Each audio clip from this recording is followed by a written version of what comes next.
Dry winds tore across the plains of Black Mesa as Carter Hale guided his horse toward the canyon lands he had sworn never to cross again, not because he feared them, but because he respected boundaries that weren't written on any map.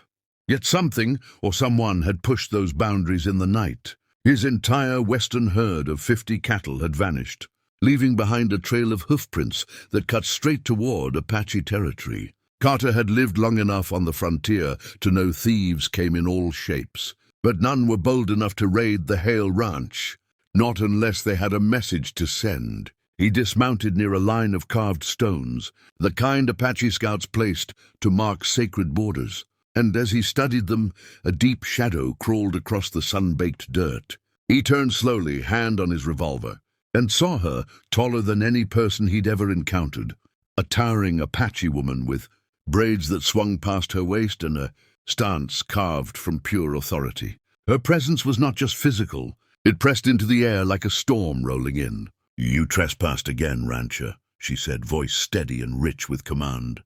Carter kept his hand away from the gun, sensing it would be a mistake. "Your people took my herd." She stepped closer, each footfall deliberate, as if she moved the earth instead of walking on it. "I took them," she corrected. "Your animals crossed into sacred soil.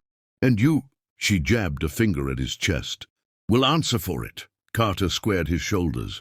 The size difference didn't matter. "I'll answer for it when you explain why your warriors didn't just send word. Why steal from me?" Her eyes narrowed, but not in anger, more like calculation, "Because you ranchers ignore warnings. But you don't ignore a challenge." She leaned down until her shadow swallowed him whole. "You're going to follow me. You're going to fight beside me. You're going to do exactly what I say." Her voice sharpened, carrying enough command to cut stone. "You're going to submit to my lead, rancher." Carter stiffened. "Is that a threat?" "No," she said. "It is a necessity." She crossed her arms. "And if a blunt phrase shakes you, then you're not the man people claim you are." Carter met her gaze, refusing to look away. "What's going on here?" She stepped back, allowing him room to breathe. "A warband from the south is coming. They've burned 3 Apache camps already, slaughtered their way across the desert, and they will reach the sacred valley by sunrise tomorrow. Your ranch sits north of the valley. When they finish with us, they'll head straight for you." Carter's jaw tightened. "You're saying helping you protects me." "I'm saying," she corrected, "that your land, your herd, your life, all of it will fall if we do not stand together." Carter processed her words. He had seen burned homesteads before, felt the weight of silence after raids. These southern renegades were not common outlaws. They left nothing but ash behind them. He stared out across the valley as smoke curled from distant hills. "What do you need me for?" "Strategy," she answered without hesitation. "Your people fight differently. You've defended land that others wanted. You know how men think when they're desperate for control." Carter almost laughed. "So you steal my cattle to convince me I'm useful?" "No," she said firmly. "I did it to test if you'd chase me. A leader chases his problems. A coward hides behind them." He shook his head, both annoyed and surprisingly impressed. "You get what you want often, don't you?" Her expression didn't shift. "Always." She turned and motioned for him to follow. "Come, I will show you the truth." They trekked through the canyon, where more Apache warriors prepared defenses, stacking stones, sharpening spears, setting lookout posts. Carter noticed how every villager, from elders to children, paused when the giant woman passed. Respect radiated toward her like heat. "Who are you to them?" Carter asked. She kept walking.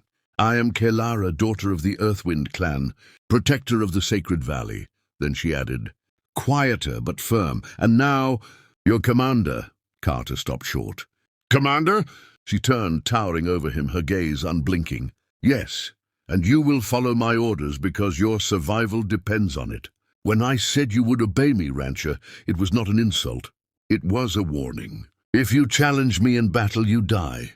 If you follow me, you live." Carter inhaled slowly. Her words carried weight, not dominance but responsibility. She wasn't interested in controlling him. She was interested in saving her people. "All right," he said. Show me your plan. She led him to a cliff overlooking the path the warband would likely use. They come at dawn. We strike from above, force them into the narrow slit in the canyon, trap them in a choke point. Then we end it. Carter studied the terrain. You've got good instincts, he admitted. But you're missing one thing. She tilted her head. What? Someone who knows how those men think. I've dealt with cutthroats like them. They don't use one path, they use three. Her eyes hardened. Not in anger, but realization. You know their minds, she said. Good. Then you will stand at my side at sunrise. Carter met her gaze, feeling the gravity of what came next. I'll help you, he said. Not because you stole my herd. Because you're right. None of us survive alone. Kalara nodded once, the closest she came to approval. Prepare yourself.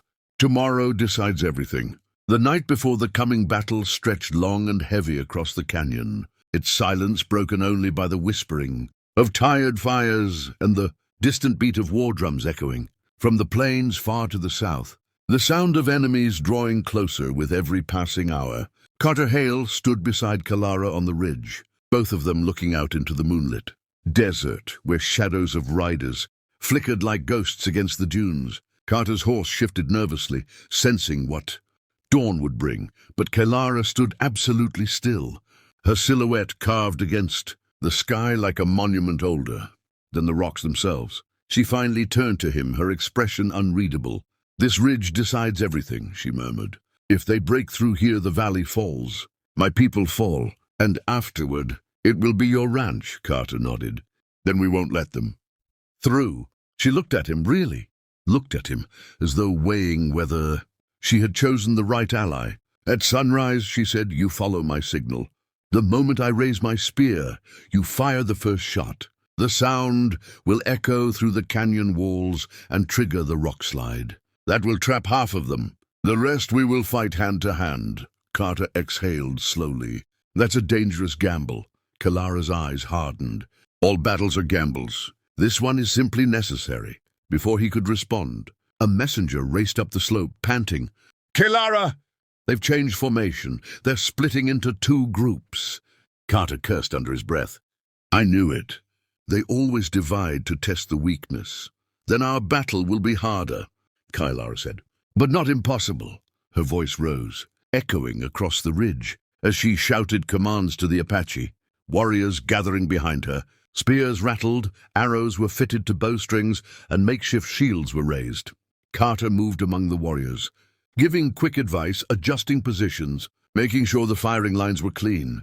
Some Apache looked uncertain at taking counsel from a rancher, but Kalara's authority was absolute. When she nodded at Carter, they obeyed without question. Dawn arrived as a red glow on the horizon, and with it came the thunder, hooves, dozens of them. Dust rolled across the desert floor as the southern warband charged toward the ridge. Carter lifted his rifle, squinting through the haze. The riders were fast enough that hesitation meant death. Kalara raised her spear high into the air, the rising sun igniting its tip like fire. Carter fired. The shot cracked like lightning, echoing off the canyon walls with explosive force. In the same instant, Apache warriors triggered the concealed rock slide. Boulders, loosened hours earlier, came crashing down the slope with devastating power, smashing into the first line of charging riders and splitting their formation exactly as the plan intended. The renegades shouted in panic, horses rearing violently as dust and debris filled the air. Incoming from the right flank, Carter yelled. Kalara didn't hesitate. She sprinted across the ridge with shocking speed for her size, her braids whipping behind her like twin banners of war. She slammed into the first enemy rider with the force of a falling tree, ripping him from his horse and hurling him into the dirt. She spun her spear and struck again, each swing a blur of power. Carter opened fire alongside Apache sharpshooters, dropping rider after rider as the renegades pushed forward. The battlefield became a chaos of dust, screams, hooves, and steel. Carter ducked behind a rock as bullets cracked overhead. A renegade leapt down to slash at him with a knife, but Carter's revolver appeared in his hand like an instinct. One shot sent the attacker tumbling backward. Left side. They're climbing the rocks, Carter shouted. Kaelara roared something in Apache, and half her warriors immediately shifted positions, unleashing a volley of arrows that rained down on the climbing renegades. Still, the enemies pressed relentlessly. One particularly large rider charged straight toward Carter, swinging a rusted saber. Carter braced himself, but before the blade reached him, Kaelara appeared between them like a storm. She caught the rider's wrist, twisted, and wrenched him off his horse in one motion. "Rancher!" she shouted without looking back. "Focus!" Carter reloaded and resumed firing, his breath sharp, heart pounding. The battle raged for nearly an hour, each moment stretched thin by danger. But then Carter heard something shift in the enemy forces, panic. Renegades began pulling back, retreating toward the southern dunes. Their leader, a scarred man on a black horse, shouted orders in desperation, but the fight had already turned. Kaelara stood on the ridge, war paint smeared with dust and sweat, spear raised high. Her voice boomed across the field, "Fall back or fall forever." The renegades finally broke, scattering into the desert, defeated. Carter lowered his rifle, chest heaving as the roar of battle faded into the wind. Apache warriors cheered around him, but Carter's eyes found only Kaelara. She approached slowly, her towering form casting a long shadow across the earth. "You fought well, Rancher," she said. "You fought like a man who knows the cost of losing." Carter nodded, wiping sweat from his brow. "Couldn't have done it without you." She allowed herself the faintest smile. No one survives alone. Remember that. For a long moment, the two stood in the quiet aftermath of victory, the rising sun warming the battered ridge. "Your cattle will be returned by nightfall," Kaelara finally said. "Your land is safe for now. The valley, too." Carter tipped his hat to her. "And you've earned an ally for life." She met his eyes with fierce calm. "Good, because this land always finds new threats." They stood together. In the morning light, two warriors from different worlds, bound by a battle that would be told across the West for generations.